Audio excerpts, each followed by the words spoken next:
What's up, guys? My name is Andrew McCarthy, and in 2019, I sold $1.8 million worth of Burrito Blankets. Let's roll the intro and get started. Yo, Andrew, I'm going to stop you right there. This is my channel. No one rolls the intro besides me. Now, let's roll the intro.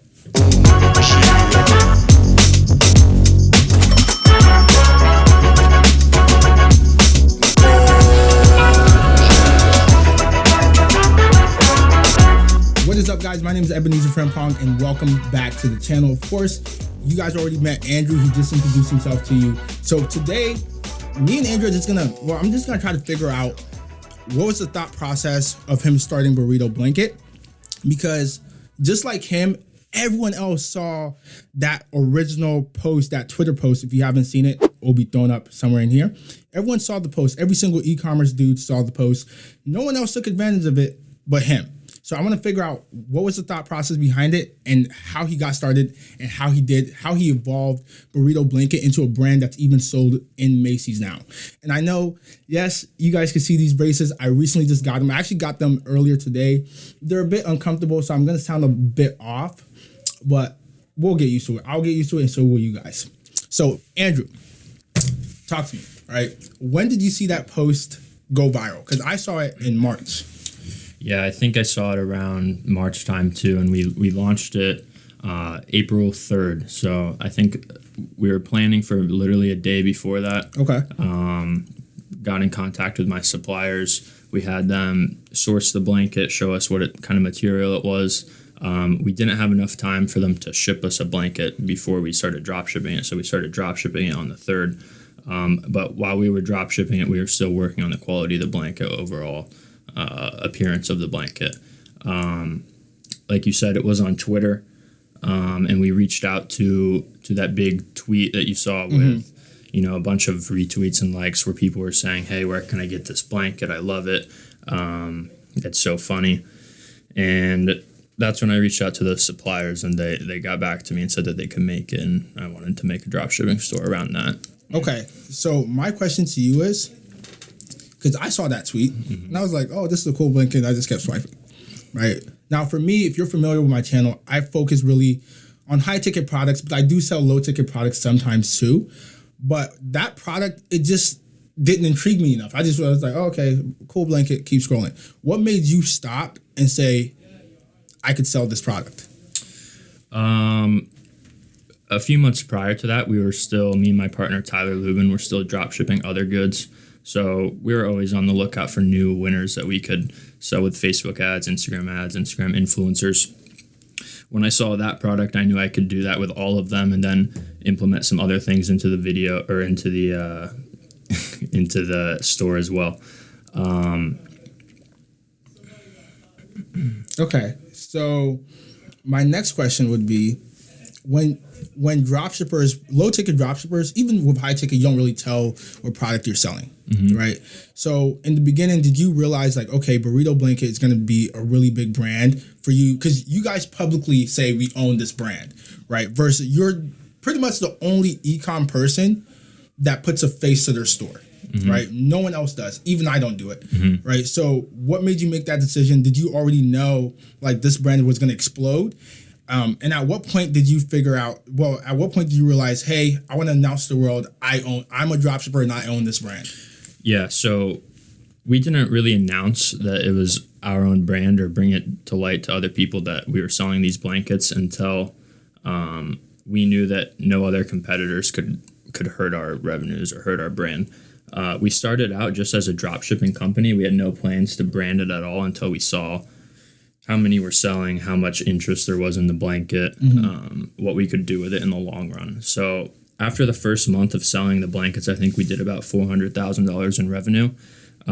After that, we ran into some issues with payment providers, as you know, Stripe, PayPal, stuff like that can be kind of tough when you're drop shipping with that much volume. So we kind of had to step back at that point and reevaluate how we were going to turn this little drop shipping Shopify store into something more long term, like a brand where we could actually find an exit at the end. Okay, so the exit strategy sounds like the long term plan here, right? Rack up as many sales as possible, build a brand, and then sell. Now, the next question I have for you is, when you decided, because if you guys are familiar with my channel, I do Google Ads. For you, when you said, okay, we're gonna sell this burrito blanket, what was the immediate strategy that you and Tyler came up with, right? What traffic source were you guys like, okay, we have to start here? So we started with Instagram influencers. Okay. Some meme pages, the usual World Star posts. Okay. We did some bigger pages like Supreme Patty, who had a pretty big following. And these Instagram influencers, it got us a lot of popularity as a brand at that time. Mm-hmm. So, people hop on these trends, these winning products, and want to sell them through Facebook ads the next day. So what I did is we licensed all of the content that we got done from that girl who went viral on Twitter. As soon as that went viral on Twitter, I told her, hey, I want to hire you for the next month, maybe 2 months, and I want licensing to all of that content that you put out that's gone viral. So I think I paid her like $800 for that. And that gave me the right to take down all of our other competitors because no one actually had the blanket shipped to them in the US. Okay. And all they could use was that content that was going viral. There was only so many pictures on the internet at that time of the burrito blanket. So us licensing that kind of established us as the only seller for a little while. Okay, so I'm going to put that in my arsenal as well because I've actually never, ever thought about doing that, right? So you basically made it harder. A harder barrier of entry for your competitors. So from Instagram and influencers, what was next, right? I'm assuming Facebook ads was next. Yeah, so it was a combination for that month of April. It was a combination of Instagram influencers. We were going to still do what was working. I think the first day we launched the product, we spent about $400 in ad spend for Instagram influencers. And we got a return of like $7,500 the first day. So I instantly knew, hey, this is going to take off. Let's schedule every post we can. Okay. And that's what we did for that week when it went really big. And then 2 weeks after that, we still had posts going. But at the same time, we also had Facebook ads going, which is what we're pretty good at. And then we implemented some other traffic sources in the months to come. But, that 1 month was kind of just Instagram influencers, Instagram ads through Facebook, and then Facebook. Okay. So you use Instagram ads first, Facebook ads second, and then I'm assuming other traffic sources, probably Pinterest and things like that. Now, what was going to be your plan? Let's say Burrito Blanket hadn't have taken off, right? Maybe if you didn't do the licensing strategy, what would you have done next if you would have had a lot of competitors? Would you have just treated it like every other regular dropshipping brand and just killed it? Or would you have dumped more money into it in different streams? I think if I wouldn't have done the licensing with the content, there would have been a lot more dropshipping stores, and I don't think our Instagram page would have been able to value those Instagram influencer shout outs as much. Whereas if we didn't have the licensing, we weren't growing a big Instagram page, because what happened was there was 3 big ones. There was like us, Burrito Blanket, like USA or something, just other drop shippers who are trying to ride the wave too. We eventually kind of shut them down. Their margins are getting skinnier and skinnier. So by eliminating them, we were able to focus more like long-term on the brand without worrying about anyone kind of coming in and trying to steal the idea from us. Yeah. So yeah, that saved us a lot of worries about competition. Go ahead. What was the second part of the question? So what would you have done? Would you have just killed the product if it hadn't worked? If it wouldn't have worked after a few months, I probably would have either killed it or sold the data. Same thing I do with other drop shipping stores. Okay. But thankfully for you, it worked. Okay. Now, I went through your I'm shaking the table, like literally shaking the table. So I went through your Instagram story, right? And even before I went through your story, I did, because at one point, after I saw the Burrito Blanket actually take it off, and I didn't know this was your brand. I didn't even know who you were at this point, right? At one point, I was actually also going to start selling Burrito Blankets, right? Now, doing research, I found out that it's sold in Macy's, right? So how did that come about? So it's a funny story. So that actually came about in the first month when we were still drop shipping them. Okay. So they must have just saw a promotion, like an Instagram promotion from One of them we bought earlier in the month. But my VA just said like, hey, I left a starred email in the inbox for you. It looks important. And I opened up. And so we started talking to them, and then we still in their store now. So it was a fairly long process getting on their store. A lot of I'm not going to break it down too much, but a lot of busy work, I would say. Yeah. But overall, I mean, it's a great investment into the business. It adds a lot of value to the business too. Yeah. So when you're ready to exit, it definitely does add a lot of value. That literally, I've never seen a dropshipping brand go from an idea that's just gonna make you a quick maybe $1,000 a day to becoming a full scale brand that's sold in stores. Right? I've literally never seen that, and I've been dropshipping for 5 years. So with that being said, after Burrito Blanket, I know earlier you were talking about starting another brand. Do you have the same exact strategy for this brand as well? Do you see it growing long term, just like Burrito Blanket?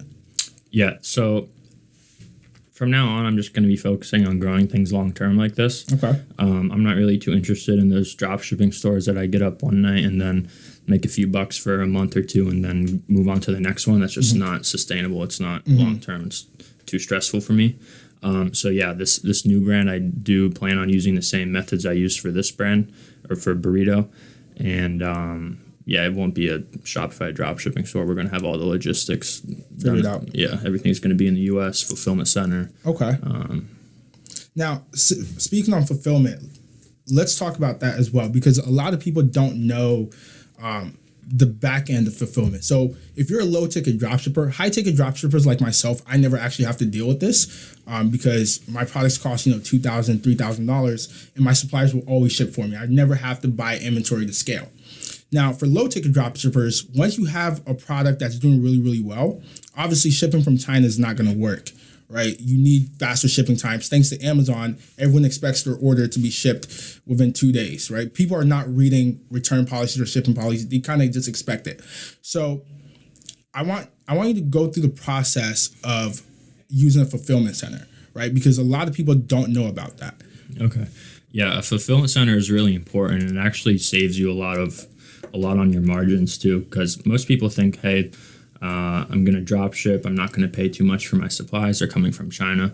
But there's a trade-off. You're going to have to pay more for customer service, because people are complaining about the 30-day shipping time. So a fulfillment center really, really helps out with, 3 to 5 day shipping is what we have for the Burrito Blanket now, domestic. How you negotiate with a fulfillment center is usually it's by a per unit shipment cost. So like a rule of thumb is probably anywhere between like 80 cents to $1 in the industry for shipment fulfilled.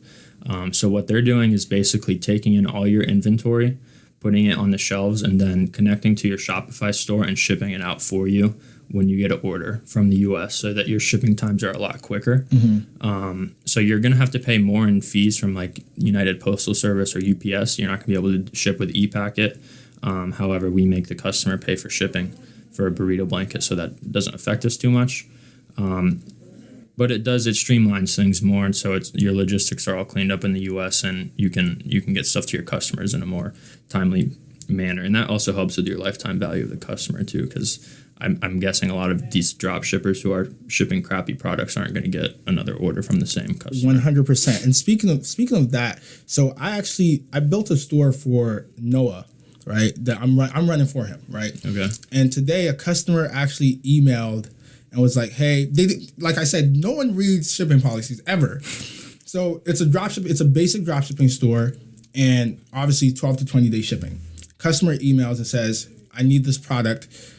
They ordered it yesterday, I believe, and they emailed and they're like, "Hey, when will this ship out? I'm traveling next week and I need this product." And I'm like, it's not gonna happen. Like it's not gonna happen. No one reads shipping policies or anything like that. So using a fulfillment center at scale, you definitely need it. Now, my next question is the biggest issue, because I run a lot of Google ads for a variety of e-commerce dropshippers.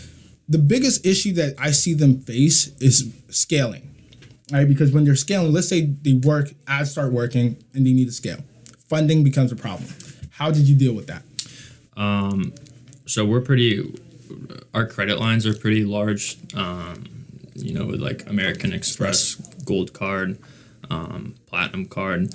This actually saved us a lot of money and got us a lot on reward points too, because what we did with the fulfillment center is we gave them our credit cards, hooked it up to all the shipping. So every person who bought those 30,000 blankets or one of those 30,000 blankets is going to have to pay USPS shipping to get it to them. That cost us $4, $5, sometimes $7, like up to $7. They're going to put that on the credit card. You multiply that by how many units we shipped out. That's a lot that you rack up on a credit card, but you're also getting a lot of points. I think with the gold card, it's like four times points for until like a certain cap, and then platinum is like 5 times. So I would definitely say if you're getting into a brand or something like this, get a business credit card. Okay. And that can open up some funding for you too. Okay, because I know 2 people who they didn't really have the credit to go ahead and do and get an American Express. So they kind of went about it by using Clearbank. Have you heard of Clearbank? Yeah. So they use Clearbank. And Shopify, a lot of people don't know this. If your store is consistently doing $20,000 a month on Shopify will offer you funding. So that's kind of another way a lot of people go through it. But if you're scaling, funding will always, you have to have your cash flow right? Or you will not be able to scale. And another thing that Andrew talked about earlier too is payment processing, right? So I want you to go over some of your payment processing horror stories. I've had my own share of them. Okay. So I just want you to go ahead and go over some of those horror stories for me. So when I first got into Shopify, I was just telling you earlier, I was doing the free plus shipping, like luxury men's watches, and we were selling the watches for free, and shipping was like $16, something ridiculous like that. And it did really well. We were running ads with Twitter impressions, so you pay like $13 for every 100,000 impressions on Twitter, and they will retweet your posts from their big network of followers. Okay. That store did really well, and I think Shopify payments processed like $70,000 that they put on that went through them, and of that they kept like $52,000 for 90 days, and then after the 90 days passed, like 3 days before that, it was like a countdown. So I was like, all right, 3 days left, and they emailed, all right, we're gonna hold it for another 30 days. I was like, all right. So ultimately, it was 120 days with Shopify. That was like one of my first big stores, so it's kind of like getting my feet wet. Then another big store after that, I had the same issue, but it was with Stripe, but it was only 90 days. I think that's pretty common for Stripe just to do 90-day hold, but they'll hold a lot of money. Yeah. And then PayPal's a little bit different. Sometimes you can get hit with the 180-day hold. PayPal is literally the worst payment processor ever. Like, they literally hate dropshippers, like 100%. And with PayPal, when I first got started, right, so as soon as I started hitting $1,000 days, and I hit that very quickly because, my products were like $200 up to $1,000. So I hit that very quickly. And then PayPal sends me a notification. They're like, hey, we're going to start holding your funds, right? And I'm like, okay, can I send stuff in? Like, what can I send in? They're like, oh, send us your LLC stuff. So I filed one, send it in. They're like, well, send us your purchase orders. I'm like, I dropship, like, I don't have purchase orders. So I ran into a big issue there. Now, lucky for me, Stripe, I have a really, really great relationship with Stripe that most dropshippers don't. So my account will never be on hold, right? So it's the exact same account that I started with 5 years ago. So I just create different companies within it. Okay. And they, like, I forgot his name. He emailed me. He's like, you will never have to worry about. Wow. So I cannot relate to those problems anymore. So I have a great relationship with Stripe that I'm really, really thankful for. Because like I said, cash flow will literally kill your business if payment, especially if you're just getting started and your store takes off and any payment processor holds your money. I'm sorry to break the news to you. You need to find an investor quick because your store is done. Now, with that being said, so we went through the entire process. Now, what are long-term wise, what do you plan on focusing on besides e-commerce, outside of the e-commerce world? I know on Monday we talked about a few things, so I just wanted to go over that. Yeah, so e-commerce I got into like 4 or 5 years ago at the beginning of, or halfway through high school. At the time, I was also learning how to invest stocks, trade stocks. And then I started an investment club in my local town. And then a year after that, we started a hedge fund. So that's my long-term goal right now, is to keep growing the hedge fund. We're managing about 2.7 million under assets right now. Just all long stocks, long stock investments. So that's my long-term goal right now, is just to keep growing that with investors and keep putting up strong gains each month. Okay. Now, like most ecom people, even me, I actually plan on getting into real estate here shortly. Do you have any future real estate things that you want to invest in? Like, was real estate one of the things you're going to have in your portfolio? Yeah, most definitely. I mean, if the market wasn't doing so good right now, if it wasn't so high, I'd probably have a few REITs in the fund. But for right now, if I wasn't doing the fund, I'd probably be getting into real estate. I think they're very, very similar as for like returns. Yeah. But I'll probably get into real estate once I have the fund at a healthy point where with a lot of investors that are happy. Okay, that's interesting. Because I also have a friend. He's from Miami, who's also plans on starting a fund as well. Now, when it comes to hedge funds and things like that, that's not my area of expertise. I'm still learning. I've done stocks before, lost a lot of money. I did binary options, which I would recommend you stay away from if you don't know what you're doing. Because I lost like 1,500 in like seconds, right? So I'm still learning, and I definitely will reach out to you with any future questions in terms of investments. And I actually I talked to one of my partners a couple of days ago about your hedge fund, and we're actually considering it as well. So that's really interesting. Now, I think that's pretty much all the questions I have for you. Do you have anything else you want to talk about? Just something to recommend because I know you have a lot of watchers that are in the Shopify niche, or dropshipping niche. I would say definitely get an LLC before you do all of this, and make it as official of a business as you can. Just so, like we were talking about with PayPal and Stripe, when you send them your EIN, you send them videos of your inventory. If it's in the US, if you can do that, or if you can even offer to take them on a tour of your warehouse, of your fulfillment center, that'll help you a great amount with getting past those blocks, or even getting blocked in the first place.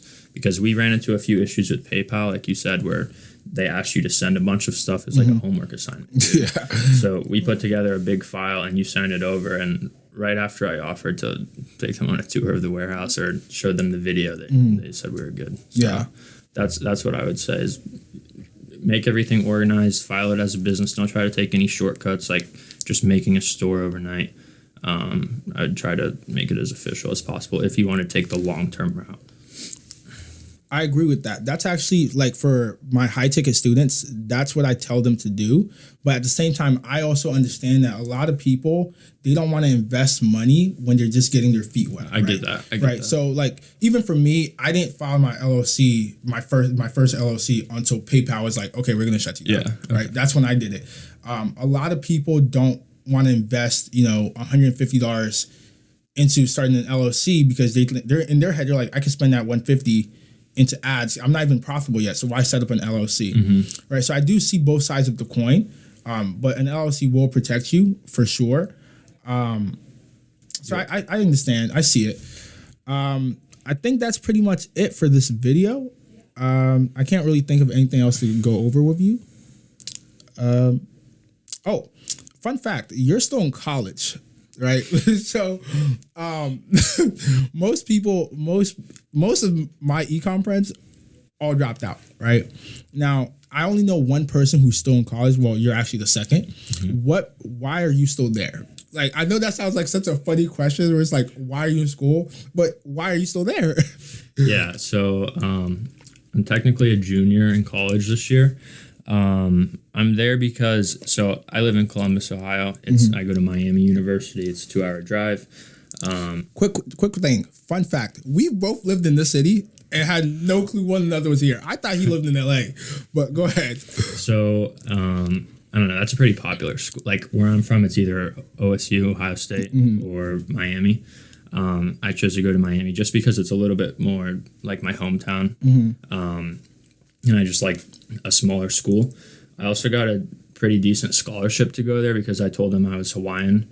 And my dad, obviously I'm not Hawaiian, but my dad played football at the University of Hawaii, so I guess they bought it. But yeah, this will probably be my last semester. I haven't registered for classes, and they start in 3 days, so that says anything. That's funny.